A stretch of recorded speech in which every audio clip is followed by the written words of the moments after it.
The majority of my life before becoming a married cuckoldress in a level 4 relationship was spent as a rule-following goody two-shoes.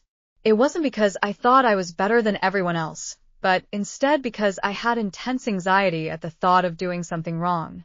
I still haven't figured out what was stronger, fear of breaking the rules and disappointing people or fear of failure, because I was a perfectionist. While I did grow up in church, the fear of rule breaking wasn't fire and brimstone or anything like that. I wasn't living in fear of going to hell. In my church, Jesus said to love everybody. The end. My anxiety just meant that I took doing the right thing really seriously. I didn't tell on you if you broke the rules, but I would get knots in my stomach if I thought about doing it myself. And while very few people can do every single thing perfectly on the first try, I hated trying new things because I wasn't good at them. Or worse, I failed. Yes, I was absolutely the life of every party. That was sarcasm.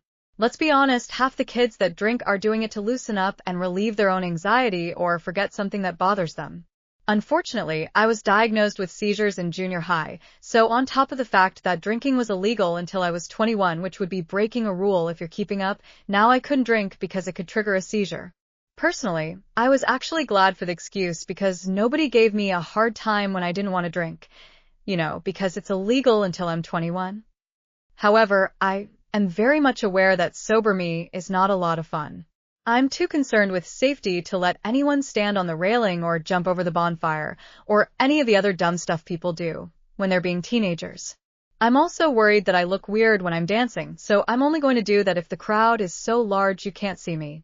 On the plus side, I was a reliable designated driver and my friends could count on me to get them home. I am possibly the reason some of them are alive today. With all of these fun facts in mind, it is not surprising to learn I did not date at all until college. It is only in retrospect that I can now see I was probably oblivious to the opportunity.